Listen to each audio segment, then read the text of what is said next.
Hi, this is Eric from Longbox Review at longboxreview.wordpress.com. Today, I'm here to talk about superhero stuff on the silver and small screen. And with me to talk about these things is a very old friend who was big in my life in terms of the comics we read and just our experiences. He's my oldest friend, and I don't mean by that he's older than me, but he's the friend that I've known the longest in my life, and I'm very pleased and honored to have him here on the show. Greg, say hello. Hello, everyone. And just so everybody knows, I want to get this out there. Greg has his own business, and that is It's toxiccotton.com, www.toxiccotton.com. It's clothing, t-shirts, hoodies, hats, that kind of thing. It's basically just my own kind of artistic vision. It's kind of comic geek meets heavy metal. and there you go. That's a great line. Is that on the website? Do you have that on the website? No, I don't have it on the website. It's just what I'm into. I've always been a huge rock fan and comic fan, that kind of thing. So, you can go to the Facebook and there's always the toxic tune of the day where I put up a song, sometimes, for the most part, it's off of YouTube or Vivo or those kind of things. So you can watch a video or whatever. But we have the Way Back Wednesday, which is the old school stuff, and then a lot of modern stuff, maybe bands that a lot of people haven't heard of. I'll spend hours picking out music, and some of it's popular, some of it's not, but it's all rock oriented. I think that rock is it's not as mainstream as it used to be, and that's a shame. So I'm trying to keep the flag flying, basically. And I have to admit, Greg, a lot of those songs that you picked for the Toxic Tune of the Day, I don't know those artists either, and so it's nice to be exposed to those things. Oh, thanks. It takes a long time to find all these things. I wondered how long it took you to pick all that stuff out. There for a while I thought, oh, Greg's just familiar with these things, but you do that every day, and it's like he really likes his music. Yeah. Well, it's one of those things. It's just been a huge influence in my life. Lots and lots of concerts when I was younger. Not as much time now or as much money, but disposable money anyway. So yeah, there's nothing gets me in a better mood than a good song. So anything that I put up is a song that I actually like. I won't just go, oh, what's cool, and put it up. It's got to be something that I actually enjoy the tune, but it's always rock oriented, and I like lots of different types of music. But it just wouldn't fit the vibe of what Toxic Cotton is about, and so it's always got a little bit of an edge to it. Yeah, and just so everyone knows, I have a shirt from Greg from Toxic Cotton, and very comfortable. I love the I can't remember what you call that design. It's the yellow one, the drip. Yeah, Toxic Drip. Okay, yeah, I love that design. So no, the shirts are really comfy. They're yeah, really they are. I make sure that they're nice and soft. I've been working with some different people on picking the right stuff, and so far it's been great. I've been making sales all over the U.S., Canada, and all kinds of places. So excellent. Yeah, superhero geeks like me. I don't know if you want to count yourself among that group, Greg, but sure, you used to be. Now I don't know if you still want to do, but we have a lot of superhero T-shirts. At least I do. Probably way too many, but I love them. Lately. So what's that? I've gotten more lately. Yeah, good. But we can't just wear superhero T-shirts all the time. At least that's what my wife tells me. But we can also wear, some really cool design stuff that's not superhero per se, but it still looks really cool, and that's where you can get some stuff from Toxic Cotton. So everybody should head over there, check it out, and buy some things from Greg. But you mentioned, Greg earlier mentioned music, being something you're very interested in, and comics were that for you back when you were younger, and still are to a certain degree. But when we were kids growing up, we read a lot of comics. Oh, well, yeah, that was where all my money went. Well, that and the video games that I used to watch you play for hours. Oh yeah, well, arcades, stand-up versions back when you Yeah, had, yeah, pump a quarter into it, back when they cost a quarter. yeah. That's right. Yeah, I spent a lot of my time watching you play those games because I couldn't. I didn't have a lot of money. All my money went to comics, and that was it. So I didn't have a lot of money to play video games. So, but I enjoyed watching you. Um, play. Oh gosh, what was the Joust? And that was one I Oh yeah, remember yeah. specifically for some reason. Oh yeah, and Star Wars, man, the classic Oh yeah. wireframe Star Wars, and Hmm. all the classic stand-up arcade stuff. I used to spend lots of ridiculous amounts of time and money in, in arcade. Yeah. Yeah. So just so everybody knows, Greg and I have known each other since the fourth grade, and I think we both knew at that time. Correct me if I'm wrong. My memory's getting bad as the older I get, but I think we pretty much knew from the get-go that we both loved comics and superheroes, and would read each other's comics and did that for many years. Oh yeah, my older brother got me into it. He's a big collector. He actually had all the original, Spider-Man, Amazing Spider-Man, Peter Parker, Fantastic Four, Marvel Team Up. Those were his main bread and butter. He's a huge Spider-Man fan, and so I grew up. He's 13 years older than I am, so he really, used to let me, with supervision, of course, read his comics and make sure that I wouldn't mess them up. But that's how we got started. And then he'd go with me.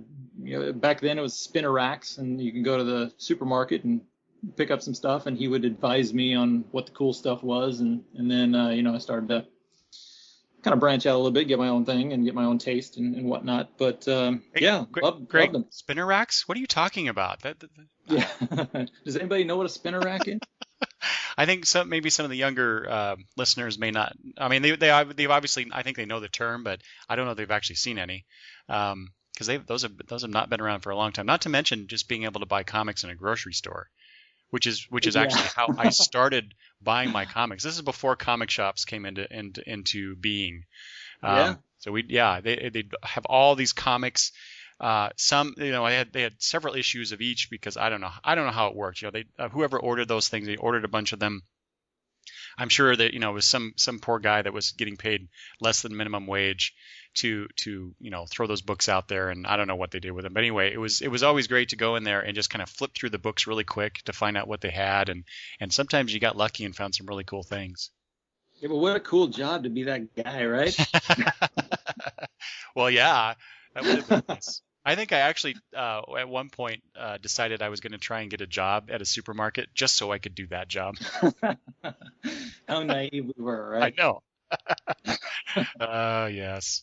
Well, those of you who, you young kids, whatever, spinner racks, they're big metal carrying cases that spin around on a pole that hold comic books. That's what a spinner rack is. Yeah. Okay.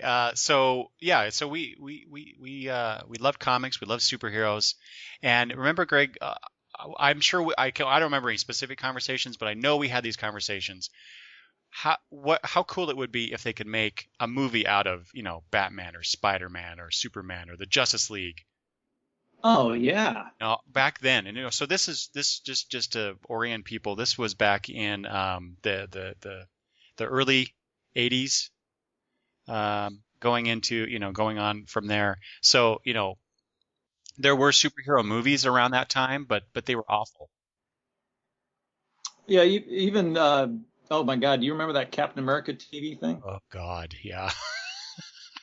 Not with just the that? one they had a couple of those. Yeah, they had what, foam ears on the outside, Oh, and that's right. Yeah. the helmet and the clear shield on for the windshield of the bike. Oh my God. Yeah. Well, and then you also had the Spider-Man TV series, where the guy he had the web shooters on the outside as like a wristband thing, and he'd shoot this kind of it was this rope, and, Yeah. and the horrible cuts to show, how he did that, and then show him scaling up the wall. But of course, you're looking back on it, especially with today's technology and everything that they can do with special effects. Um, Back then, it was super cool to see Oh, Spider-Man crawl up the side of a building. well, yeah. I mean, anything, just anything that had that kind of subject matter, I was all over. And that same Spider-Man, the eyes, he looked like he was looking through a shower drain. That's You right. remember that? Yeah, yeah. Oh, I mean, I've watched it. Actually, you can Netflix some of this stuff, and I've actually Oh, is it gotten. on Netflix? Oh, yeah, you can on the download. I'll get I've got a queue full of just all that old stuff, and I'll go back and review it. Even the old '60s Spider-Man cartoons and that kind of stuff, and I'll look at it, and it's horrible, it's horrific. But back then, it was amazing. Yeah, So yeah. Well, yeah, just like the Super Friends, back then that was the bomb. sure. Does anybody say the bomb I anymore? know, I know. I was gonna say another word, but I'm trying to keep it clean, so Oh, okay. We're going for that PG rating. that's right. Okay, Yeah, all right. yeah. I don't want to get in trouble with the iTunes folks if somebody reports me for not having posted the explicit tag. So Geez. anyway, Okay. yes, I will try not to throw out bad and old slang from here on out. I'll throw out the cuss words then for you. All right. Oh, okay. All right. So yeah, over the years we've seen a lot of good or bad, however you want to look at it, superhero depictions on film. But today we're going to be talking about some more recent stuff. Primarily, well, at least at first, the Avengers movie. Now that's been out for a while now, but because of various technical difficulties and just our own schedules, we haven't been able to talk about it until now. In fact, Mr. Oddfellow was supposed to join us for this, but he was unable to do so. But we're going to talk about Avengers. We're going to talk about some of the other superhero movies coming out, and also talk about some things that are on the small screen that's superhero related. So, and that's why we're here. So let's get right to it, Greg. So the All right. Avengers, stinky movie, right? Oh, yeah, it sucked. Why would anybody go see that movie? This movie was awesome. Awesome! It's awesome with some awesome sauce on it. It was. It really it exceeded my expectations. I was wary of the whole thing, just thinking of some of the other hero movies that have tried to combine too many characters in one show, and everybody got lost, and it just was, just was horrible. But this was, I mean, not saying it was perfect. There's some things, but it was incredible. I gotta say, hands down, for me, the best superhero experience movie wise that I've ever seen. Even more so than the Dark Knight. It's a different. It's apples and oranges for me, I think. Yeah. This. And I only bring that up because I know a lot of people. So coming up on the Avengers release date, a lot of speculation about how, not only about how good the movie will be itself, but also kind of comparing it to the Dark Knight in terms of sales and just popularity, I guess, because the Dark Knight, as you know, was a huge hit. Not just for people like us who love superheroes, but quote unquote the average moviegoer. Oh yeah, it crossed over big time. But I'm a big fan of dark and evil. Anything dark and evil is my deal. I mean, since I was a kid, started drawing and whatnot, I would much rather draw that evil creature crawling out of the pit than something sunshiny and sweet. So I'm just trying to imagine you drawing something sunshiny and sweet. That's well, it didn't happen. That's why it's tough to imagine. But so the Joker, completely, right up my alley. Fantastic job all the way around. The dark atmosphere, the whole the whole evil kind of feel to the whole thing. Two-Face, amazing. But that being said, this just felt even more for lack of a better word, epic. You know, it was overwhelming how huge this thing was. Are you talking about in terms of what the actual movie is, or are you talking about I guess the reaction to the movie, or both? No, I'm talking about the movie. I mean, the reaction, it's more palatable to a larger audience because it is PG-13. It's, you know, you don't have guys shoving pencils through people's heads and whatnot, like in, you know, the Dark Knight. But there were a lot of kind of goosebumpy moments for me when the helicarrier took off. I gotta say, dude, goose flesh. Yeah, and you know, the same with me is like, you know that the helicarrier is going to be in there, right? It's because Nick Fury's there and Shield and all that stuff, you know, that we've gotten from since the first Iron Man movie, you know, through Thor and Captain America, all that stuff. So you knew that was coming. It's like, well, how are they going to do it? How well are they going to do it? Mm-hmm. And yeah, it was like that was just awesome. So I just want to run down a few facts about the Avengers here. So it was released when? May 4th here in the States. Although it was released overseas earlier, almost a month earlier. It is known as officially Marvel's The Avengers here, but it's known as Marvel Avengers Assemble in the UK and Ireland, you know, because they have that whole, I presume anyway, they have that whole Avengers show. Right. You know, the spy show. Yep. So I guess that's why they did it. I don't know. I'm just speculating at this point. It's directed by and screenplay by Joss Whedon. And those of us who know Joss Whedon's work, you know, I knew that this was going to be phenomenal anyway. But I was really, really hoping that everybody else would love the film as much as I knew I was going to. Of course, there was always that chance that, you know, it would be a crap fest anyway, regardless of Joss's involvement. You know, not everything he touches is golden, but I knew what? Like?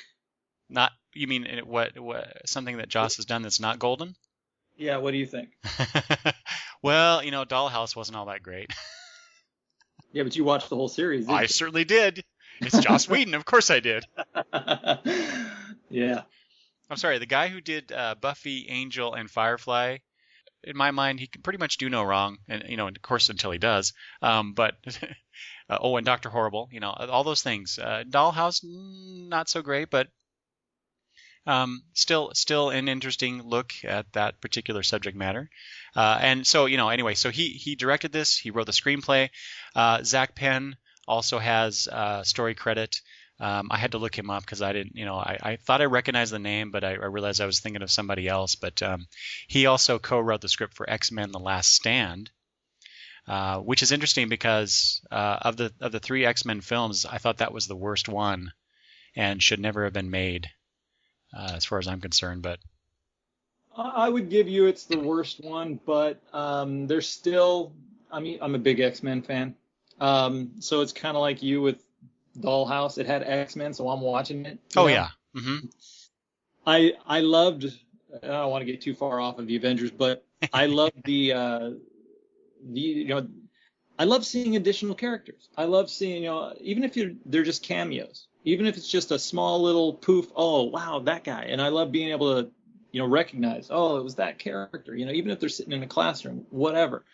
I love that about those kind of shows. And that, you know, having all the, you know, what, you know, in the comics were the Morlocks, be involved in that, you know, Callisto and some other people, you know, kind of running around. It was cool for me to see him brought to life. Mm-hmm. Oh, sure. I would not disagree with that whatsoever.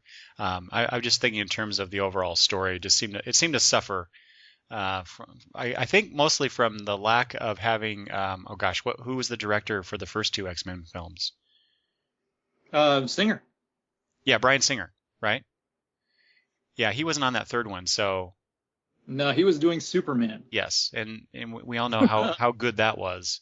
Wah, wah, wah. Oh my God, that was such a disappointment. Anyway, Yeah, not a good choice. oh my God. But we'll touch Neither. on Superman a little bit later. Okay. Um, so so yeah, I thought Joss Whedon did an excellent job here, and as far as I'm concerned, this guy should be basically the studio should be lining up with blank checks in their hands and saying, "Will you please do my next movie?" If it's superhero oriented, I agree. I agree. Well, I did read a report, and I haven't kept up on all the news that's Avengers related up to this point, you know, because now we're over a month after the premiere. But I think I remember reading something in the last 2 weeks where Joss Whedon is saying that he may not be directing the next one. That's a crime. But we'll see. I think it has a lot more to do with timing and everything else he's doing. But you know, I throw enough money at him, I would think maybe he would want to do that. I don't know. That's neither here nor there. I just read that and I thought that was interesting. Like you said, it would be too bad that if he did not do the sequel, which of course, you know, since it made a few bucks, I'm sure that Marvel Studios will be announcing an Avengers 2 shortly. Oh, it's already been greenlit. Yeah, yeah. It's greenlit big time. Yeah, big time, I would think anyway. Yeah, so speaking of the few bucks it made, almost $1.4 billion this movie has made. Yeah, incredible, right? One In a short period of time. Oh my God, yeah, 1.4 billion. So that puts it at last I saw, and this was Monday, so maybe things have changed this weekend as we're recording. But it's the third highest grossing film ever globally. Yep. It's unseated Harry Potter and the Deathly Hallows Part 2 as the third. Yeah, oh God, yeah. and has surpassed The Dark Knight in North America to be the number 3 movie of all time. Yep. So while we're talking about that, speaking of The Dark Knight, Greg, you and I both went to see The Dark Knight when it came out. This is around my birthday when you were last visiting, and so we got to see that together. Yes. And so, given the fact that you and I have both now watched the Avengers twice, and the fact that The Dark Knight Rises comes out very soon, which film do you think will make the most money? Say. I think the Avengers.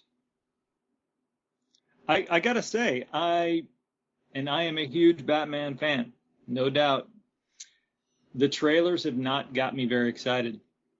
And I know it's going to be incredible. I have no illusion that it's not going to be great because they've got a great hold on the character and the mood of everything, you know, Gotham and how to handle that character. I think Nolan has really just gotten inside the character and done it the way it should have been done.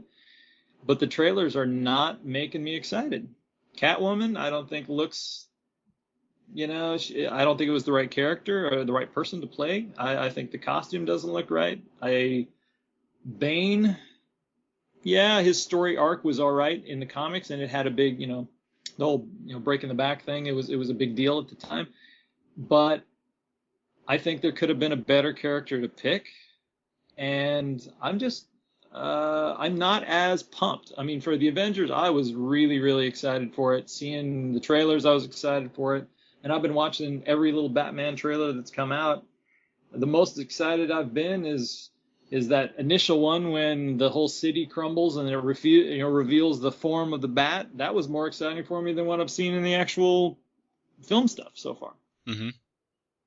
Yeah, I was thinking the same thing I'm betting the Avengers makes more money. But I mean, it's not, it shouldn't be a contest between, a Marvel movie and a DC movie or these particular characters or anything. It's just I was so excited to see mostly that Joss Whedon was doing the Avengers, and the fact that you get all these Avengers characters, these characters in the Avengers movie. Oh yeah. Add to the fact that this has been building up since Iron Man. And you get this in each movie, each succeeding movie, you get a little bit more of pointing to the Avengers, and the Avengers finally coming out. So it's this culmination over several years and a few movies into this thing. Whereas, Batman is just Batman. You've had two really good movies. Well, Mhm. I get some crap from some people because I don't think The Dark Knight was all that great. It was a good film. I enjoyed it, but I was kind of disappointed in it. But you had at least the Batman Begins. I thought was a really excellent movie and a really good take on that character. And so we get this Yeah. continuation there over 3 movies. But it's not, to me, it's not quite the same. But then again, Batman is probably the most well-known superhero, in the world. So Nah, I so don't know. maybe Superman. well, yeah, but I mean in terms of like movies, Oh yeah. people being exposed to the movies. Yeah, I guess you have the Superman movies from the 70s and 80s, but anyway, more recently, I think Batman is probably more recognizable, and it was done under such great direction by Chris Nolan. So they've done a really good job. I don't want people to think I'm just dumping on Batman because if anybody who listens to the show or reads the blog knows, I'm more of a DC guy. So, but it's kind of a weird situation for me to be going, yeah, the Avengers, that's the best superhero movie I've ever seen, or it's going to beat Batman big time, or it's just I with everything going on with the previous films, and now we get this great superhero movie out of the Avengers. I'm just really excited about that. Plus, like I said, Joss Whedon was involved, and I love that it was such a success for him and for everybody else involved with it. So, but that's just impressive. Almost $1.4 billion for a movie. That's just crazy. Well, and that goes to show you that the superhero film is not going away anytime soon. There's been, there had been some talk when the Superman movie came out and some other ones that have not performed well. And there was a lot of articles talking about, well, the age of the superhero movie is over. It's all done. Hollywood's going to give up on it. Green Lantern Green Lantern. sucks. Um, and we'll talk about Green Lantern another time, Mister. But Hey, I didn't think I was as bad as a lot of people did. I actually enjoyed that movie. well, I don't want to get too far into that too. I enjoyed aspects of it. I Yeah. thought they made some poor choices, a lot of poor choices. But yeah, there was a lot of talk about how the superhero movie, it's done, and this thing it just goes to show you, if you do it right, if you really, if you take care of the story, make the story interesting, make the characters interesting, along with all of the amazing visuals, then yeah, it's gonna be huge. It's gonna be huge. You just got to take care of it, Yeah, exactly. So, speaking of taking care of it, so we have all these great, you and I and all the people probably listening to this show know, these are great characters to begin with, from the Marvel comics themselves. Absolutely. You got Tony Stark as Iron Man, Steve Rogers as Captain America. Maybe not so much Hawkeye, but Are you kidding me? I'm kidding.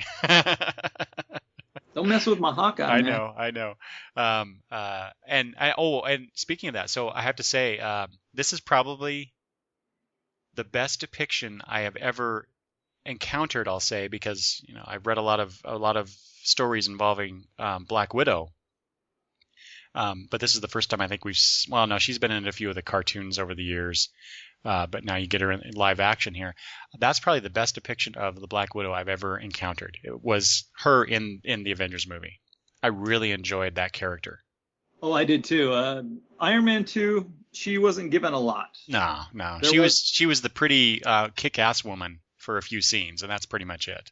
Well, and it was trying to tie it into the next movie. Yeah.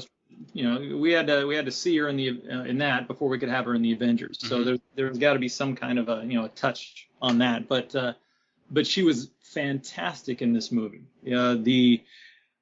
Just her skill set. It wasn't just about being hot and being hand-to-hand combat kind of thing. It was the spy aspect, the acting aspect of what her character would do in the field, and her interaction with Loki.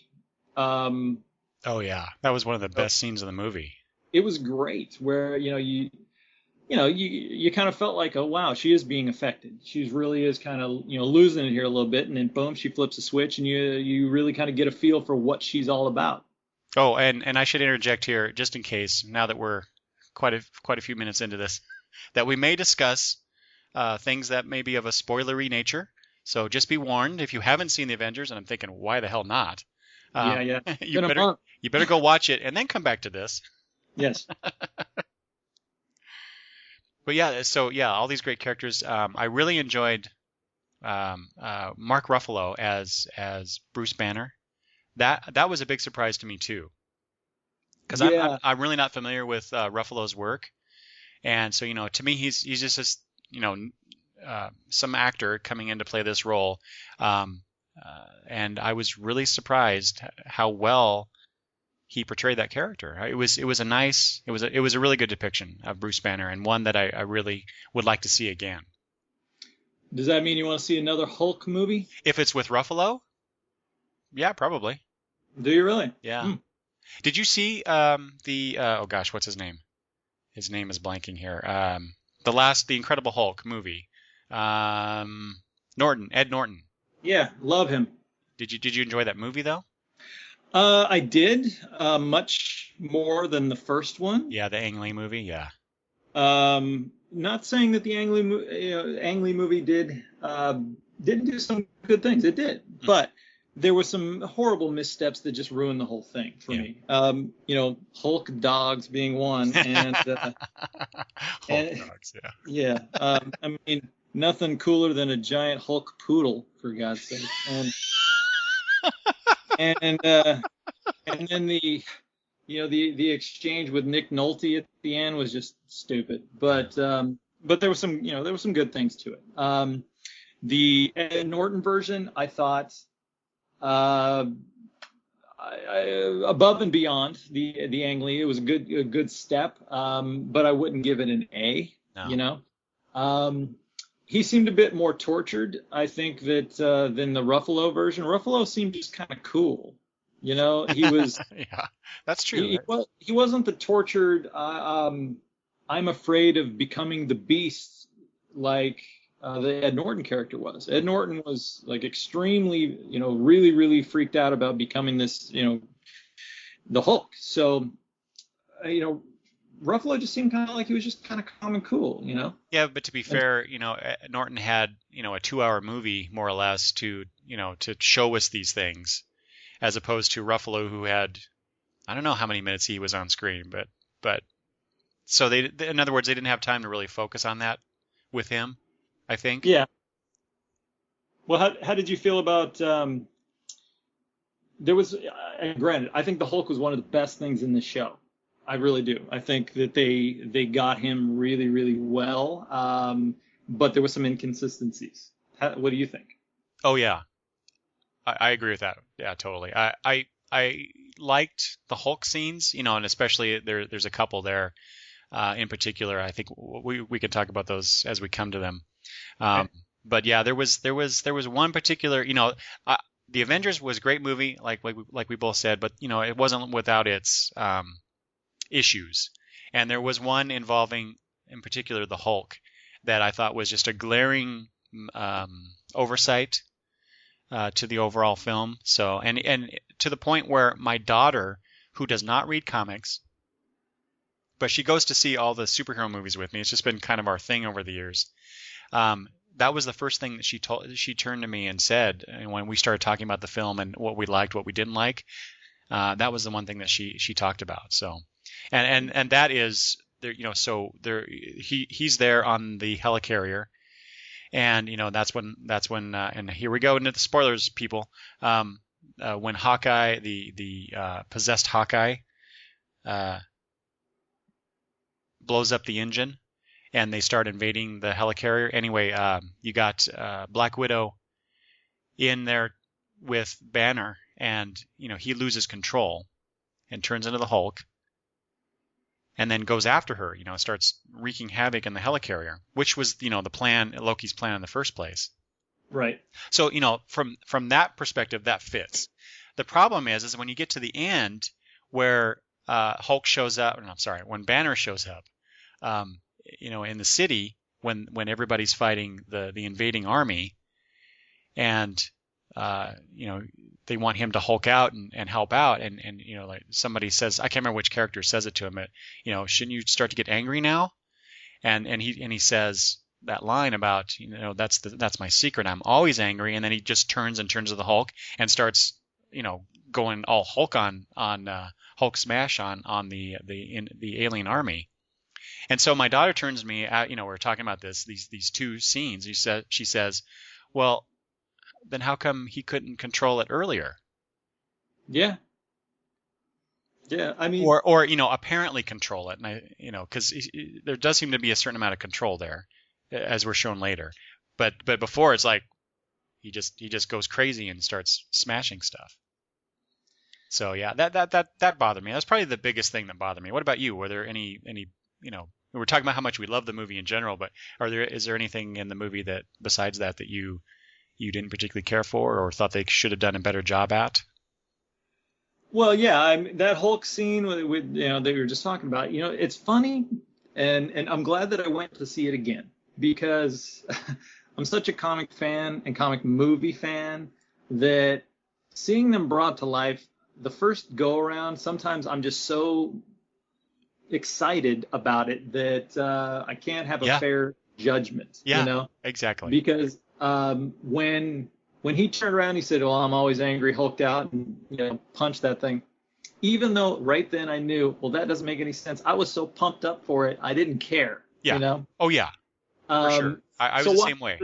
Watching the second go around, it was like, all right, and I knew it was totally inconsistent in that aspect. But okay, what I didn't like? Cap's suit. This from the artist visual guy. Yeah. So what didn't you like about it? It just had kind of the cheesy 70s superhero outfit look to it. Yeah.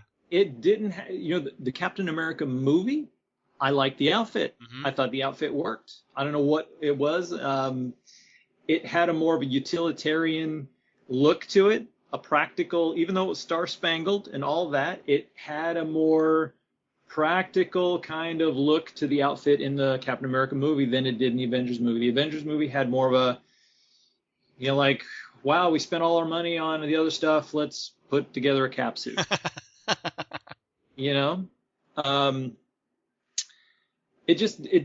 The big star, the big 3D star, didn't work for me. And I know they add textures to different suits. Spider-Man's suit has different textures, Superman's, whatever, to get something more than just a bare blue field. Mm-hmm. And that's what that had, was just a bare blue field. It needed the chainmail that Cap's suit has, or something extra than looking like a big spandex outfit. And the helmet. There were scenes where he was running around, kind of looking into things, getting into cases, and he had the hood pulled back. And then, of course, when he has the hood on, it's more of a shell, more of a hard thing, mm-hmm. which, I'm fine with, but it didn't look like it was consistent. Either have it on or have it off, but it looked like it was just kind of material when it's pulled back, and then it didn't look right. Yeah. I remember thinking that too. It was inconsistent. And another thing about Cap, I loved the Captain America movie. I thought it was one of the best ones of these little get to know you kind of movies before we have the Avengers. But, and I'm not saying Chris Evans didn't do a good job, but Chris Evans is already Johnny Storm. And I have a problem with that. He's not anymore, man. He is Steve Rogers. I know, but I have a problem with it. I just do. I don't want to see. If I want to see Superman, then I want to see that guy is Superman. Or if I want to see that guy is Batman. I don't want the same guy to play Batman and play Green Lantern and play Aquaman. I don't want that. And the Fantastic Four movies had their problems, yes, but he played a great Johnny Storm. He did. he was the best thing about those movies. The attitude, the cockiness, the whole thing. He Well, embodied Johnny Storm. You know, I wouldn't say he was the best thing about those movies. well, about the characterization, the Oh, person playing them. okay. I thought he was the guy who played Doctor Doom. No, the Yeah. guy who played the Thing. The guy who played Reed, Sue. Come on, Yeah, but she looks so pretty. oh, she's hot, but she looked hot in the first one, but she looked bizarre in the second one. The huge contacts they put in her eyes, the horrible bleach job on her hair, all No, of that that's stuff yeah, that's was true. terrible. So What? characterization Yeah, you're wise, right. he was Characterization. the best thing in the Fantastic Four movies for characterization. So now you put him into a Captain America outfit, which granted, he was great in the movie. He was great in the Avengers. I love the fact that he kind of got that whole leadership thing by the end, where he started, I Hmm. need you here, I need you here, and I Oh, thought he did well with all that. yeah, that scene where he's there, the cops are there, and they're like, "What do we do?" And he shows up and starts ordering them around, and Yes. and then one of the cops says, "Why should we listen to you?" And then he, fights off one of the bad guys, and the cop just like, "Okay, go do this and do this and do this." That was pretty That, cool. it was great. Yeah, he demonstrated why he should be in charge. And but listening to him say things like, "Okay, son," like he was this old guy, it just didn't work. That part didn't work Oh, you for me. see, I like that because he is an old guy. He is an old, for lack of a better word, he's an old soul, and Yeah, I can get that. But you're right. I think it would have worked better had another actor who is a little bit older, yeah. um, saying that line. I agree with that for sure. But I also liked it. In the converse, I liked it, because of he's a man out of time, Yeah, and that yeah. makes a certain amount of sense to me. And this man out of time thing, the fact that I understand that reference, the flying monkeys. I thought that was, that was good. That was Yeah, good. It's like, because everything else is just blowing past him, and this one, oh, finally I get one. And he's yeah, like, yeah. like, Yeah, yay, you felt bad for him, and it was a funny line too, and it was a nice break in the dramatic moment, which of course is a Joss Whedon staple. He's always trying to undercut the drama with a bit of humor. So it's kind of like his fingerprint. It was great. He did so well with that, and I think that's part of what made this thing so popular. Is it's got a lot of really good funny moments, not cornball, Hmm. not you know.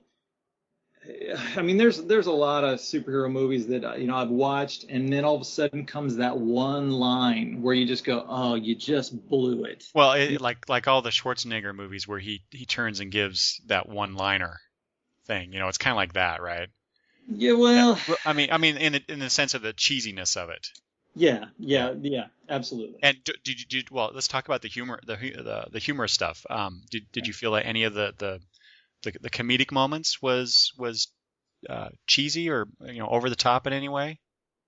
No, because most of it came from Stark, and Stark is, his character is got that whole smart ass kind of thing, and Robert Downey Yeah. Jr. is so Oh good. God, is he? He is so good that Like you were talking about with oh God, what the guy who played Cap, Chris Evans. Chris Evans. Thank you. Like Chris Evans was he did so great as Johnny Storm. Well, same thing with Robert Downey. I mean, it Hmm. was almost, a lot of people have been saying this ever since Iron Man came out. It's like he was born to play that role, whatever. But he does an excellent job at playing Tony Stark. It's phenomenal. Oh yeah, I was laughing, and there's a lot of in jokes that I get that my wife, she's such a great, she's supportive. She goes to things, watches these things with me, and there's a lot of in lines that I get that she doesn't. Hmm. But she's laughing along with some of this stuff too, because the way that these were written, they were you didn't have to be you didn't have to read Oh no. 10 years of comics to get the joke. Like the line that hey, Point Break, no offense, I'm a big fan of the big green rage monster you turn into, all Oh of those yeah. kind of Yeah. stuff. He delivers them so well and so believable that anybody else that's trying to push these things might feel cornball, but it just comes out of him naturally. It's Yeah. great. Yeah. Yeah. But so besides the Stark snark, um, uh, what were some of your favorite funny moments of the film? Oh, you kidding? The Hulk, man.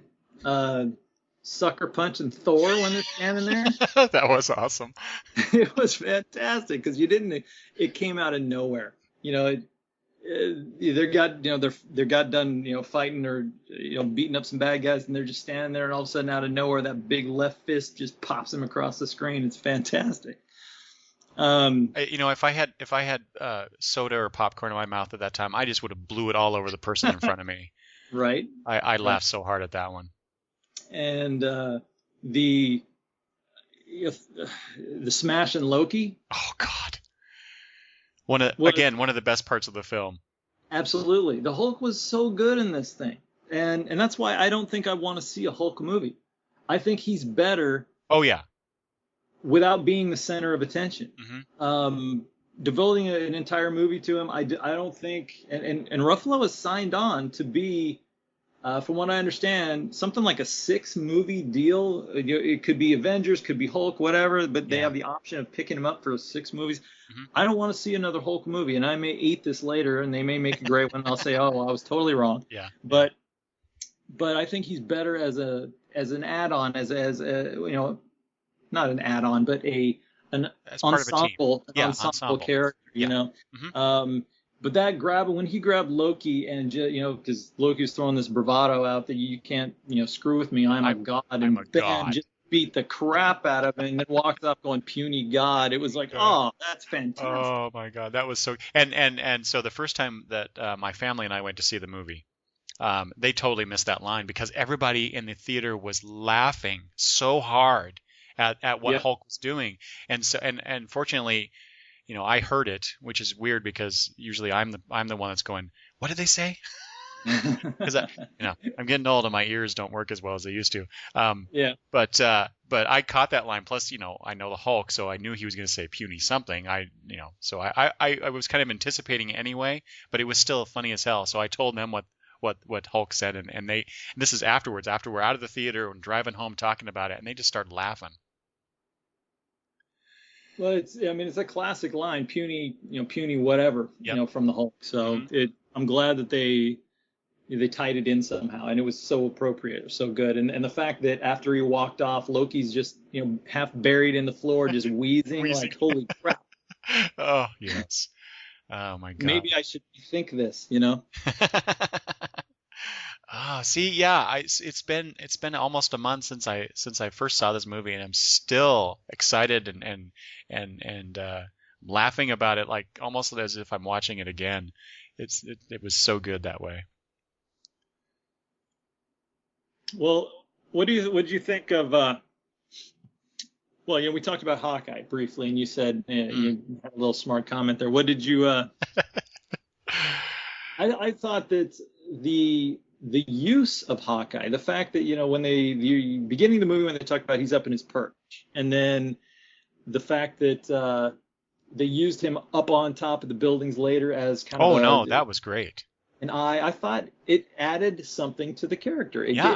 He's a strategic player in the offensive, defensive, aspect of the Avengers that most people, wouldn't think about. Mm-hmm. I thought that was great. Mm-hmm. Yeah, my only complaint about Hawkeye is that we didn't get to see him enough. One, because I think he had. Because I read this too. I can't remember the website now or the particular details, but I read an article that talked about how many minutes each character was on the screen for the movie.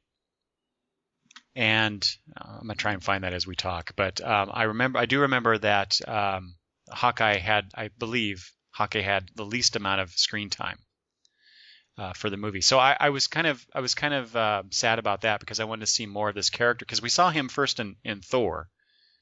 Yeah. Very briefly again. Yeah. And so I was kind of excited to see because I love Hawkeye in general. I love the character. The fact if you know his history, how he started out and how he's progressed through the years. Although they seem to be redoing that whole redemption thing. I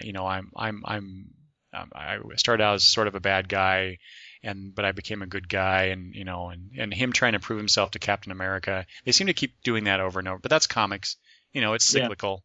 I Yep. understand that, but anyway, so you see this new interpretation of Hawkeye. I suck at remembering the actors' names now. I should be looking at that. Jeremy Renner. Thank you. Jeez. See, I'm going to scroll down here on my the web page and look at this stuff so I don't sound like an idiot. but I like Renner's interpretation of the character. But the problem with that is that he spent the majority of the film, under the influence of Loki. Yeah. Not being who he really is. And so I felt kind of bad about that, and I would have liked to have seen the inverse of that. But maybe that's the next movie. We get to see a lot more Hawkeye. Well, but think about it this way: he was a bad guy in the comics. Well, that's true. There you go. It does fit. You're right. In Avengers, he was a bad guy in the beginning and a good guy in the end, just like he is in the comics. I actually hadn't thought of that, so that's great. And again, it's just me geeking out on this, but when he's up on the building, he's not even looking where he's firing, and he takes somebody out. Love that. Mm-hmm. I love the way they also had figured out, because for years, Hawkeye, he's had these little these straps that go down his chest, that form the H, and right. The arrowheads were located in these little pockets. I love the fact that they have come out with a more, just a way of how the arrows rotate and whatever tip attaches to it. The little control on his bow that he could, select whatever arrow tip, make them explode, whatever. I thought it was a more practical way, a more believable way than, I'm going to pull a tip out of my pocket, attach it to an arrow, take all this time before I can fire. Yeah. I thought it was great. I thought the way that they figured that out and made it look was really good. And just even the little bits, where he's going to fire on the shield character or carrier, and he's got to adjust for wind, so he fires it way off to the side, and it arcs around and pops in. It's believable. You wouldn't fire directly at this thing; you would have to arc it around, which is amazing. And even the little things like when he's going to short out one of the turbines and he fires it down, these little plugs pop into the little electrical circuit and short out the screens or whatever.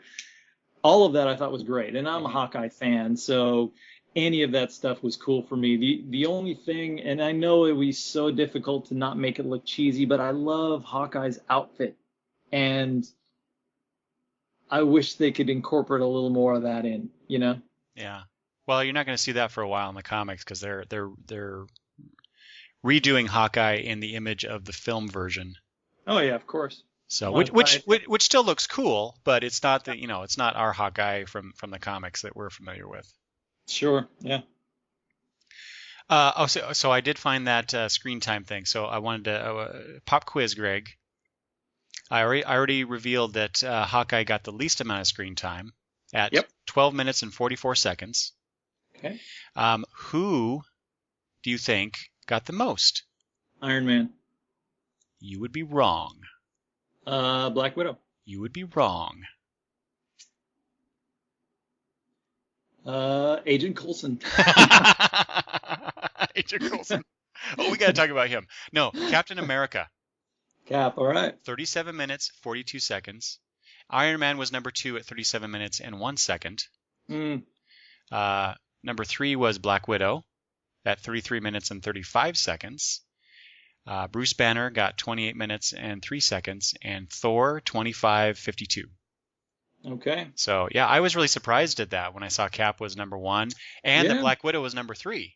So that's plus the fact that the Banner Hulk got more screen time than Thor. So that's the one major character we haven't talked about. Thor, no, it's not. There's a couple more, but that's the major superhero character. So, what'd you think of Thor in this movie? Chris Hemsworth doing that. I like Hemsworth. I do. I think I loved it. I thought the Thor movie was pretty good. I wouldn't give it an A. But I thought it was good. I thought when I saw the costumes when Thor was coming out and I saw screenshots. Oh yeah. I thought, oh my God, this is gonna Uh-huh. tank. Mm-hmm.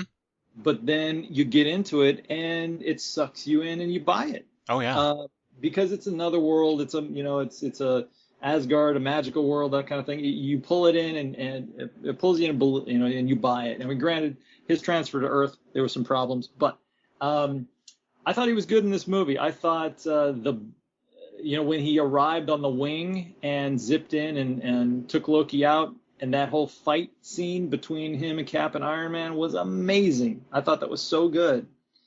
Um, as far as, he didn't have a whole lot of lines. No, he didn't.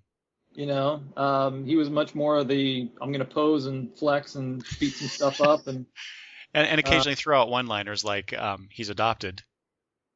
that was good. That was fun. I laughed at that one, but at Yep. the same time, I thought it seems a little out of character for this otherworldly, quote unquote Norse god to say Yeah. something like that.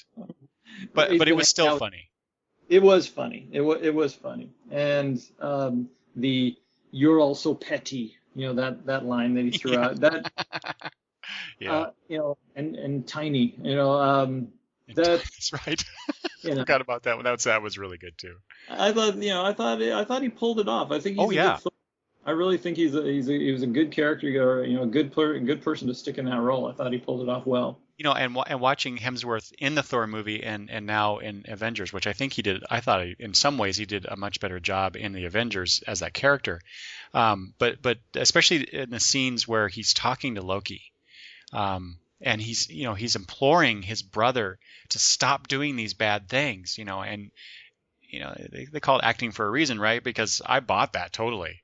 I got sucked in when Hemsworth was delivering those lines to Loki, because it's just like, yeah, this is a guy who loves his brother even though he's done all these horrible things, and he wants to help save his brother.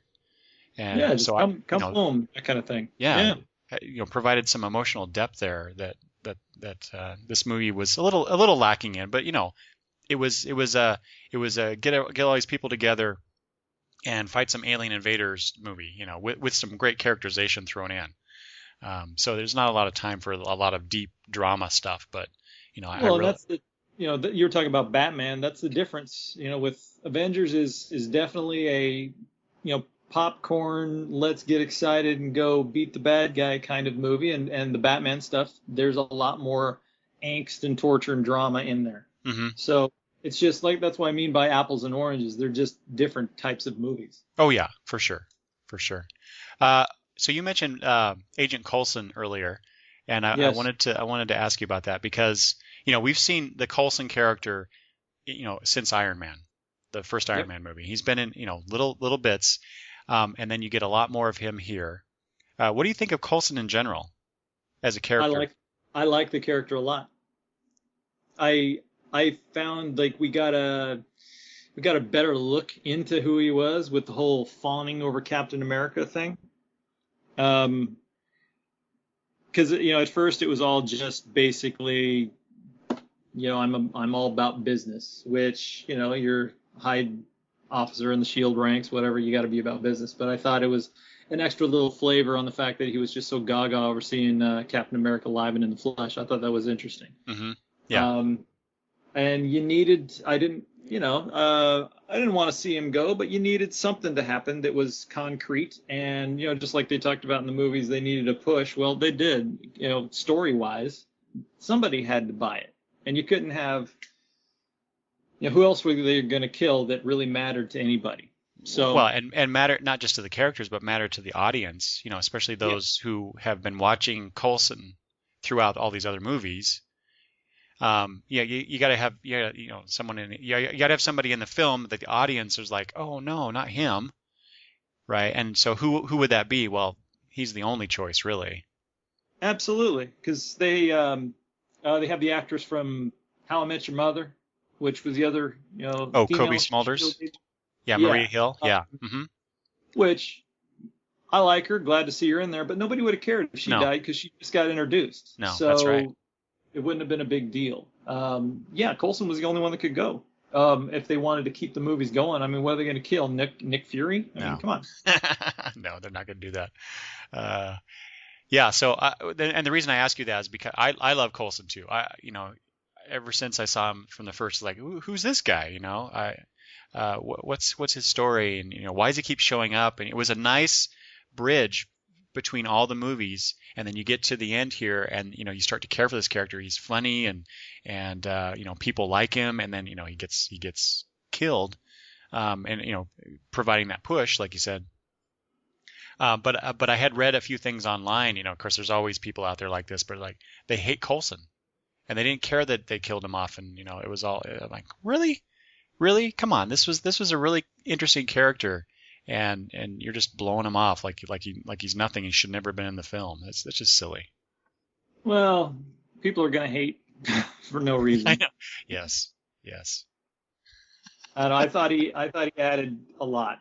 It was a link between all the different characters and the different movies. Right. Not just Nick Fury and Fury is too tough. Coulson had kind of a softer side to him, and they needed a little bit of that in there. Because if the super badass gets hurt or dies or whatever, you don't feel as much as you do for the guy that had some humanity. So sad to see him go, but he had to go. Yeah, the next movie, we won't see him. That'll be bad, sad and bad, but like it's understandable. You gotta kill off somebody. And actually, that's I don't know how familiar you are with Joss Whedon's work, but he does that all the time. Oh yeah. Did you see Serenity? Oh yeah, sure. So again, spoilers here, people. If you haven't seen a movie that came out in 2005, when Wash dies. Yeah. Well, first of all, you get Shepherd Book dying, and then that towards the end there, you get Wash getting impaled like that. That was like a holy crap moment. Yeah. Right. So same thing here. Whedon always tries to provide that bit of drama, that bit of push for the characters, and of course Coulson had to go. So, which is too bad. Like I said, you mentioned the actress from How I Met Your Mother, Kobe Smulders, Yes. playing Maria Hill. She, for a sort of, more or less a background character, I enjoyed her screen time. I thought she was a nice counterpoint to Coulson, and sort of a not right hand man, but an assistant. I don't mean that in any kind of derogatory way, but an assistant to Nick Fury. So I hope we actually see her more in the next one, and I'm sure we will. I would think we would, and they gotta have.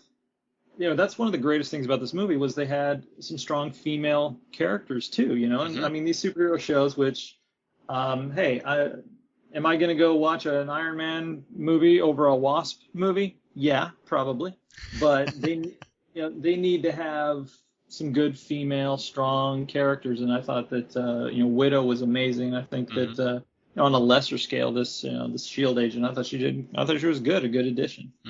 Did you know that? For the agents on the show, they were trained. They brought people in, they brought consultants in and trained them. But Smulders didn't have a big enough role, so they didn't do that for her.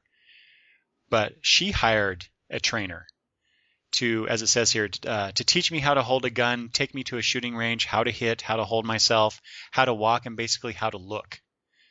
But so she mentions how, she doesn't do a ton of fighting in the movie, which is why she wasn't offered a trainer. But I wanted to look like I had the ability to do it. So I thought that was pretty cool that she did that. That is cool. That's dedication to your craft right there, And will pay off, of course, in the next movie too. Because I'm predicting that she'll have a much bigger role in the next one. Well, and I think that she's smart enough to know that How I Met Your Mother's been on for a long time, and this thing's going to go down fairly soon. So that's true. The better you are in this is your shot to shine. So make it make it everything you can, and this may pay dividends later down the road. You may you may get some stuff out of this. Yeah, I didn't even realize that was her. That it was that actress from that show. until after I'd seen the movie and I started reading up on the movie, because before it's like I don't want to know anything, I don't want to hear anything, I don't want any spoilers. I wasn't quite successful at that. I did hear a few things, or read a few things online that I didn't intend to. So I didn't want to know anything about this film whatsoever. So I tried to stay away from that. And then, I see her, I'm like, who is that? She's pretty cool. And then I found out it was her. So. Well, I watch How I Met Your Mother, so I knew who it was. But it's funny is you read the spoilers. Go back and read the spoilers now. A lot of them are wrong. Yeah. I mean, completely like off. Like this guy's gonna fight this guy, and this is gonna happen here, and it just makes me wonder, like, all right, where did your spoilers come from? Because they're just completely out of, they're way off. But yeah, in preparation for doing this kind of thing, I read some of the old spoilers, and they're just way off base. Well, that's good. Now, let me ask you this: what did you think of Nick Fury? Nick Fury, huh? Well, in terms of what he does in the movie, or just him as the character that we've seen across several movies. Well, both. I mean, because I love Sam Jackson. Yes. But he's in everything. Yeah. Well, I like Jackson doing that role, and of course, I don't know if you know this, but the Ultimate line of comics that Marvel puts out. Yeah, I have some. So, they when they brought out the Ultimate Nick Fury, it was designed on Samuel Jackson. Oh yeah, absolutely. And so having him come back now, it's kind of a bit of metafiction. Having him come and portray Nick Fury in the movie. So I kind of like that idea. Yeah. He's okay. Nick Fury is okay in this. What I missed about Nick Fury, what I know of the character in the comics, is that he doesn't seem to be doing a whole lot of leading and planning. He does a lot of reactionary stuff. Mm-hmm. And granted, in the film they talk about this where, ever since the Thor thing happened, where, oh my God, there are aliens that can come to Earth, and the Destroyer and all that stuff, and they talk about that. They start developing these weapons to use against these gods, more or less, in case they have to, right? Yep. So basically, the way I see Nick Fury in the Avengers, at least, is that here's a guy who's desperately trying to hold on to these threads and keep everything together, and it's unraveling as he's trying, and he's just doing the best he can, which is okay, as a characterization, but it's not the Nick Fury that I wanted to see in the movie. So I was kind of disappointed about that. Just very, very, very little. It was okay. Yeah, I just feel like he's one of the least fleshed out characters, Oh yeah, he's the brooding. Things are going to be really crappy really soon. I'm trying to get you guys together to take care of it. Character. Yeah. I mean, I enjoyed his cameos in the other movies, and that kind of. In fact, I think he works better as doing those cameos as more or what am I saying? So he does better. As the cameos that he did, as opposed to the character we get in the movie, because there's, as you said, there's not a whole lot there for him, to him, and so we just kind of see more of the same. I would agree, and with all of these characters, it's tough to get screen time for everybody and develop whatever, but and Nick is kind of the almost like not shadowy figure, but the one that looms in the background, manipulating or orchestrating or whatever. But I thought he was, like you said, I think he was okay.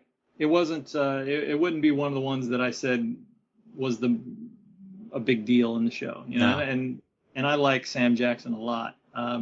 But I would say the same for Mace Windu. Sorry, guys. Star Wars reference.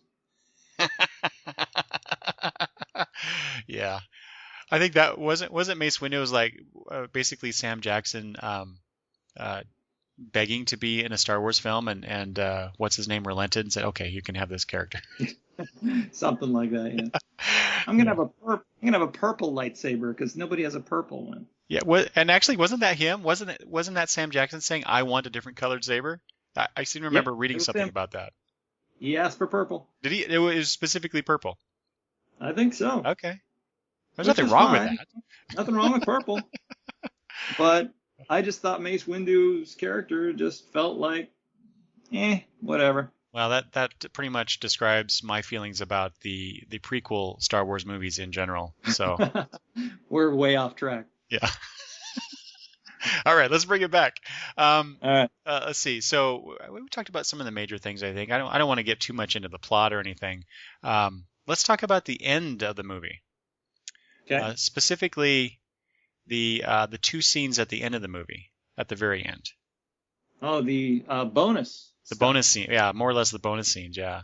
So let's talk Okay. about Yeah. the second one first, and then let's talk about the first one next. Shawarma. Shawarma. That was so funny. And Yeah. again, people are gonna get tired of me saying this, but again, it's a Joss Whedon moment, really. Yep. Tony's like, hey, when he's on the ground and his suit's all fried after he basically saves the world, let's go get some shawarma, and then they do. Yeah. And I love the fact that nobody says a word. Nothing at They all. just all they do is let it speak for itself. I think it was amazing. It was so funny, and and they lingered.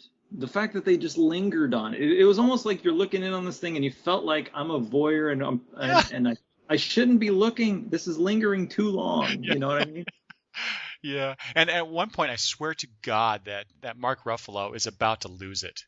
There's one point where Oh he's taken some bites of food, and I swear to God he's about ready to smile and just break down. But then it keeps going. yeah, yeah.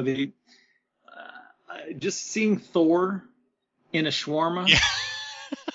Yeah, There's a demigod sitting at a little plastic table, little plastic chair.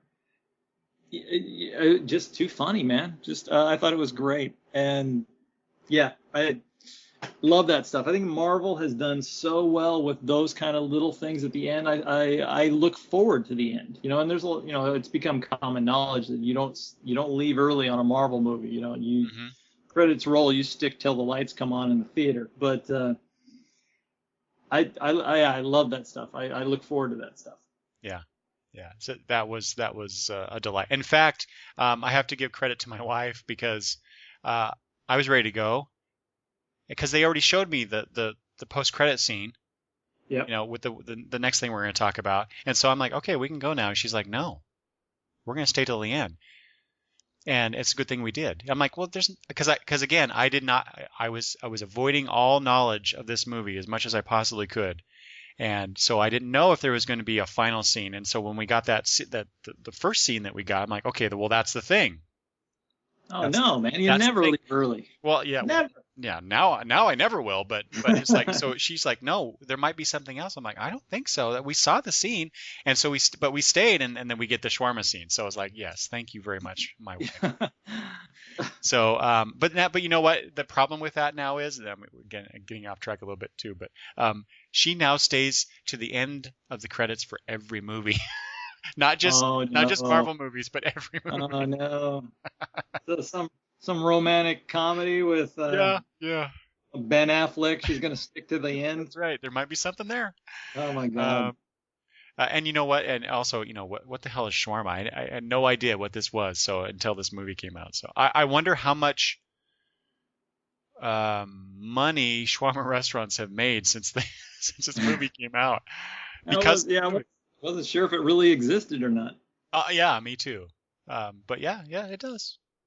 Hmm. It's interesting looking. I'd Maybe like to try Whedon. it. Maybe Whedon. That's one of his favorite places to eat. Maybe. Yeah. Okay, so let's talk about the I think the more important scene of the two. The first post-credit scene where Yes. so during the film you got this one guy. He's kind of, I don't know, how would you describe that one guy that talks to Loki? Um, Uh, is I it, would say he's kind of like a right-hand man, priest-looking, yeah, okay, yeah, okay, evil alien type guy. yeah. I mean, but how would you describe his face? Because he kind of looks like he's, I don't know, kind of like his bones are on the outside of his face, or is that a Yeah, mask, or I he wasn't looked like, sure. well, it looked like a ceremonial mask over a Oh yeah, somewhat skeletal face, yeah, yeah. Okay. somewhat, Hmm. but it looked like some kind of ceremony. That's why I say priest-like, is because he looks like some kind of emissary, like it was a, oh, the outfit was he was wearing was like due to his position or something. Yeah, yeah. Kind of like a bishop Right, to a exactly. pope or something. Yeah, something like that. I'm probably just totally screwing up that analogy, but um, yeah, I guess he's referred to as the other, I suppose. Okay. I'm looking at Wikipedia, so who knows if that's actually correct. But so yeah, so then the other at the end of this first post credit scene, this bishop guy or whatever, um, is talking to his master, and then we get that reveal. So the guy turns his face and just smiles, and it is Well, Thanos. yes. Did you And know? no, I had no idea. Oh, I knew it instantly, man. Oh no, I thought you meant did I know it beforehand? No, I No, I did mean not know that. when he turned to look, did you know Oh, who it oh was? God, yes. I Oh, about crap my pants when I saw it, if I may get crass. Um, oh my God, I was just I turned into the nearly comatose squealing fanboy when right. I saw. I'm like, oh my God, it's Thanos! And I turned to my family sitting beside me. I'm like, oh my God, it's Thanos! And and they're like, who's Thanos? Yeah, right. My cousin, who he knows I'm a big fan. He took his kids to the show, and they all called me, and they saw it before I did, and they all called me and go, "Oh, who's the guy at the end?" I said, "I haven't seen it yet. Oh no! Don't tell me a thing. I haven't seen it because I'd been doing the same thing you had. I wasn't able to see it on opening night, and I was avoiding any kind of contact with anybody that had seen the show, and there was all kinds of posts and whatnot that I would see something and I would scroll past it because I didn't want to see. So yeah, after I went and saw the show, I informed them on all of the Thanos kind of stuff. But yeah, so I knew instantly who it was. Can you imagine what the second movie? I mean, if they continue to use Thanos, what? Oh my God, I can't even imagine what that movie would be like. Well, they're going to bring in the Infinity Gauntlet and all that. They'd have to. It just the scope of it, the I'm freaking out here just thinking about it, Greg. Just how cool. I mean, how cool was it we see the Avengers first of all in this first movie, but to bring Thanos and all that implies in the How, second movie, it's like, oh my God. and then how big is the third movie going to have to be to include? I know it's gonna get worse and worse and worse. I mean, after Thanos, what could they do that would be bigger than that in the Marvel uh, universe? well, they're going to have to pull in Ultron. Oh my God, Greg, you just blew my mind. Well, right. I mean, who Yeah, else? that would be awesome. Well, if they're going to pull in Ultron, of course they got to pull in the Pims, right? Yes, yes, and there is talk of an Ant-Man movie in 2013 or 2014, something like that. I Yeah, guess. I've heard about that. I'm on the fence, man. I don't know. I have my doubts too, but then again, they pulled off Iron Man, they pulled off Thor, Captain America, now the Avengers. I don't It, know. it's well, that's true. I don't want to poo-poo all over everything until it's done. That's right. But the idea of Ant-Man in his own feature, or Ant-Man slash Giant Man, whatever they want, or Yellow Jacket, or all the other things that he has been. Who knows? Who God, how, knows? how confusing would that be if we actually saw all of the personas that Hank Pym has taken on over the years in a movie? Right? No kidding. It's basically 2 hours of multiple personality disorder. Yeah, yeah. Actually, that would be an interesting take on the character. Um, so yeah, I can't imagine what this next one's gonna be like. It's gonna be epic in a fashion. I just hope it's a really good epic. Yeah, yeah. It's gonna be tough, man. It's gonna be tough to But hey, Batman Begins. I thought, how are they gonna top this? And they did. So you never know. Now, did you get the whole death reference? Oh yeah. Okay, just Hmm. want to make sure. Oh yeah, yeah. Figured you did. And it being Thanos, if you know anything about the character, of course that's going to be part of it. Right, right. So yeah, what a great superhero movie, and how great is it, Greg, that we are living right now to experience this? Going back to where we started with this, where when we were kids in the fourth grade, reading Avengers comics and just fantasizing about how they could make, how cool it would be if they made a movie out of the Avengers, and then we get this. Yeah. Yeah. I mean, we used to geek out on this for, days and days and days about all this kind of stuff. And the advances, I go back and I watch, because, I get all these movies and watch them over and over again. You and I saw X-Men when it first came out. And you go back and watch X-Men that was, 12 years ago? And then the advances that they have made up until the Iron Man movie and just the even the Hulk movies. Look at the first Hulk movie, the second one, and then how it was done in this one, and just the anything you imagine can be done now to a level of believability that's just it's fantastic. Love it. Well, speaking of the visual effects and the Hulk, there was something online, I can't remember where it was now. Again, I can't remember anything. But I saw a comparison between the special effects from the first Hulk movie, the second, and then the Hulk in this one. Yes. And of course they all look different, Yep. over time. Not just the special effects, because the first Hulk movie was at that time, of course, the best they could do. But once you do that comparison and do like a screenshot comparison of all three, it's obvious that the first movie suffers in comparison. But what did you think of the special? You're a visual guy, you're an artist yourself. What did you think of the special effects that they did in this movie, in general, or anything specific you'd like to talk about? At first, when I was seeing the trailers with the Hulk, I wasn't. Which really, you only see that one. You see a couple of smashing, quick clips of him, in the air. We've got a Hulk, and boom into the building and smashing different things, and that one where all the characters are there, and the camera circles around all of the Avengers as they're preparing for the battle, Mm-hmm. and the Hulk is there and kind of yelling and roaring or whatever, and I wasn't as at first I wasn't as thrilled by it just from the little scenes that I saw. I was kind of thinking, well, the second Hulk, he was a lot more ripped,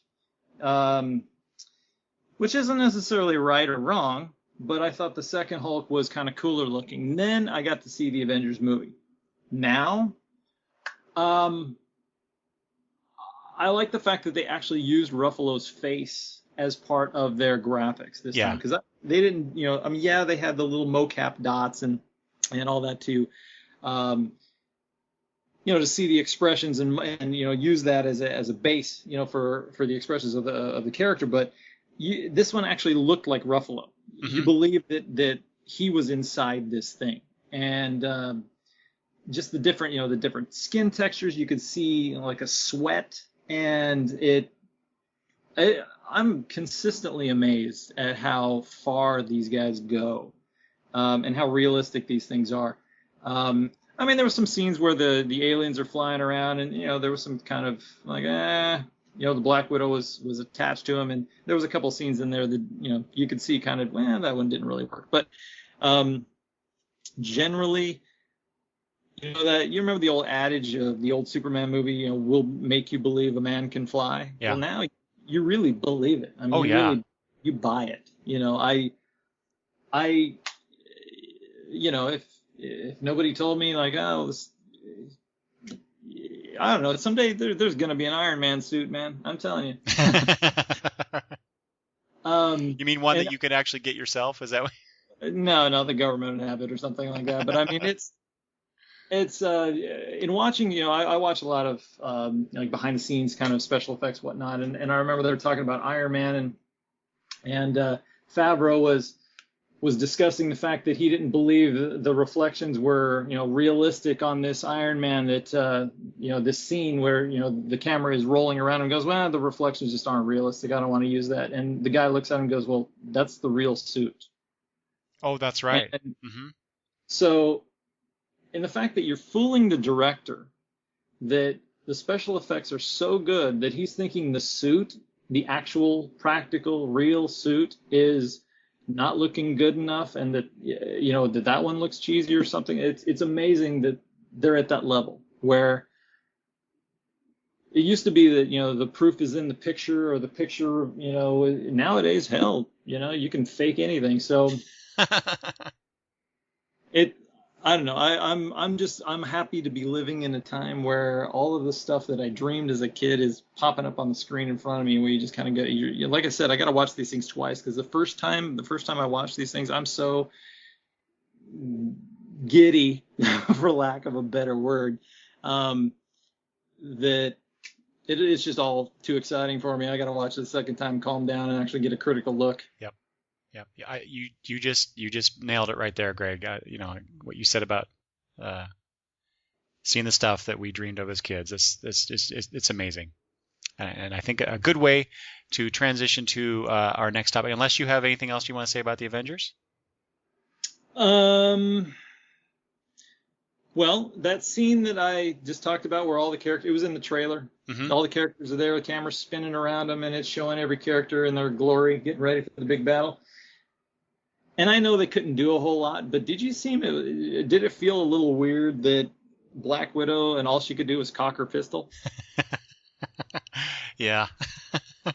I mean, you got Iron Man landing with all his rockets, whatnot. The Hulk's there screaming. Hawkeye's pulling his bow back, and again, all he's got is a bow, but he looked freaking cool pulling that bow, that drawstring back, and Black Widow just kind of cocks this little tiny gun, and it felt like, oh, okay. But you're right. You're absolutely right. But at the same time, then you go to the next scene or the next scenes, and she's doing some pretty awesome stuff. Absolutely. To the point where she hijacks one of the aliens' sky sleds and gets up to the top of Stark Tower and helps to figure out how they can close that portal. So she did some kick-ass stuff there. Now let me ask you about this: the aliens that came down. Now they're riding their little sky cycles, which is cool. But those big eel snake-looking things was kind of reminiscent of Transformers in a way. Yeah. In a way. How did you feel about that? Well, I didn't like that comparison. The fact that it felt like, it looked like they were kind of Transformer-esque. Yeah. I like the visual of this snake-like thing that is more or less a mechanical snake, for lack of a better word, as this transportation and destructive device. That's kind of a neat idea in itself. But I don't know. We didn't talk about the villains of the piece. The Chitauri, I think, is what they're called. Yeah, they were going to go with the Skrulls, but Fox owns the Skrulls, so they couldn't use it. Yeah, and what I was thinking, besides who owns what, that whole debacle, I just think that's silly. The company that created these things don't actually get to use them in the way that they want, but that's licensing for you. But what I thought was, instead of these new aliens, why can't they just use not necessarily Skrulls, which would be a great movie in itself, if they did like Secret Invasion as a movie. Yeah. That would be awesome. But they could do that over the course of some movies too. Introduce the idea in Iron Man 3, and anyway, I'm getting ahead of myself. But why not? Oh crap! The Kree. Why couldn't it have been the Kree instead? Yeah. Well, maybe it's coming. Yeah. But but the Chitauri work. I mean, they're the generic bad guys. Got the Avengers together. They stopped them. Day is saved. So I'm a lot more forgiving than some people that I've heard in other podcasts or read on their blogs. About this kind of thing. It was a good movie, regardless of some of its flaws. It was a good movie. Yeah, it didn't bother me that they couldn't use the actual Skrulls. I mean, alien forces are alien forces. There's obviously differences, but these guys were a big enough threat that it felt like Um, they need something big against the Avengers. It can't Well, be just one guy. yes. Yeah. Unless it's uh, Thanos. Whatever. But You're um, right. You bring up a good point because that this movie I thought made while the generic bad guys seem to be dispatched pretty easily, one on one for the most part. There were so many of them, and then you see the destruction of the city in the yeah, way that it's shown. It's like you do get that sense of impending doom that if we don't stop these guys, humanity's toast. And so you get that bigger than life dramatic effect from that. So I thought they did that very, very well. I did too. Now let me ask you this: who should be in the next Avengers movie? Uh, as far as Addition, new characters coming in, additional Avengers. Who should come in? oh, I don't know. Who are they missing? Who are the big ones they're missing? Oh, the Vision. I like to see the Vision. Exactly. That's exactly what I was thinking. The Love Vision. the Vision. Yep. Um, I think the Pims. Pims got to come in. Wasp. Hmm. That would be I nice. I I don't know about. I mean, they've got Hawkeye and they've got the Black Widow. So do they really need the Black Panther? No. Although it'd still be. I mean, here's the thing. Eventually, maybe not the second movie, but maybe the third movie. We could have a scene or several scenes where you see more people like at Avengers Mansion or something along those lines, or Stark Tower or wherever it happens to be, where you actually see a lot of these characters in the background. Just to see them would be cool. Like Kind of Black. like they used to do on, like Justice League Unlimited, the Exactly. cartoon. Hmm. Exactly, where you'd see characters walking through the background, and you could like pop and recognize, like, oh, I know that guy, I know that guy. That would be cool. Yeah, yeah. Just to see them, just even for a split second, would be kind of neat. What about you? Well, and then you could throw in, well, like you could throw in like Scarlet Witch, Quicksilver, um, all that kind of stuff. If they're just gonna kind of show up in the background, I think that would be cool. Hmm. Or kind of like they did with we talked about this a little bit, but that third X-Men film where they had a lot of additional characters, but they weren't in long. They were just kind of a here it is and then they're gone type thing. Yes, yes, Um, exactly. I don't know. I think for me the Vision was the one that stood out as somebody that they need to add, because I think they need to add at least some members. The What about the Falcon? I think it's going to be tough to pull off Wasp as a. They need another female though, man. Scarlet Witch, Yeah. Wasp. So Hmm. they need another female strong Avengers character. Hmm. So who are they going to pick? So Speaking of female character, who I'd love to see in the Avengers movie, but they're not going to do it because it will, I think, confuse the general audience. what? Spider-Woman. Oh yeah, yeah. But That's a good. That's I a good say one. that because I love the character. So That's a good one. That's true. And you know what they need again is they've done such a good job of pulling all these different movies into this group and creating like a Marvel universe that I want to see. Um, I want to see Spider-Man swinging by in the background, just but something like that, yeah, where it doesn't have to be the big fight where Spider-Man would necessarily be called in to fight, or any of the other Marvel characters would be called in, but the fact that Iron Man is up on top of a building having a donut and Spider-Man swings by in the background and he hmm, just notices it, yeah, something like that, yeah. I think would be awesome. I think I read something online that basically some guy was saying that was, how cool would that be to show that, and how easy would that be for them to do that? But of course, they're not going to Yeah, do that because they have a Spider-Man movie coming out next month, so they're not going to throw in Spider-Man. I can't see them doing that in the Avengers just for that little, golly gee whiz moment. that's a shame because it'd be just awesome. Yeah, it would be. Oh, Spider-Man. So speaking of Spider-Man, let's transition into the next part of our talk.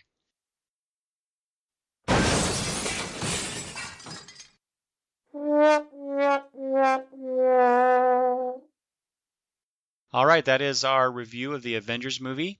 I'll just let the listeners know, Greg and I had a great conversation about what we were looking forward to as far as other superhero movies coming out, not to mention a lot of TV talk about Young Justice, the DC Nation, Avengers cartoons, and what we're looking forward to as far as the CW Arrow series. But unfortunately, due to technical difficulties on my end, you're not going to hear any of that. So, but Greg, it's been great talking with you. Good talking with you. As I was just telling Greg off mic, this is the first time I've had a major malfunction with the audio, so I'm going to go drink a beer and relax, I think. Good idea. before I lose my top. So be sure to visit Greg's website, toxiccotton.com. To take a look around, buy a shirt, look at the cool designs he has. You mentioned before on the outro that didn't get recorded, Greg, your Facebook, the Toxic Cotton Facebook page. Yes. And the Twitter feed. So people should go check that out for your Toxic Tune of the Day, if nothing else. That's right. Well, you can get the Toxic Tune of the Day on the Facebook page. You can get it through Twitter, and you can get it on the Toxic Cotton website. So right. There you go. Go ahead and like me on Facebook. That's right, and you can also like the Longbox Review Facebook page if you like. Also, you can contact me at longboxreview@gmail.com for feedback. You can leave feedback at the blog as well. It's been great talking with you, Greg. I hope we will do this again, definitely. Sounds good. I had a good time. Thanks. Good, excellent. All right, that's the show. Thanks for listening.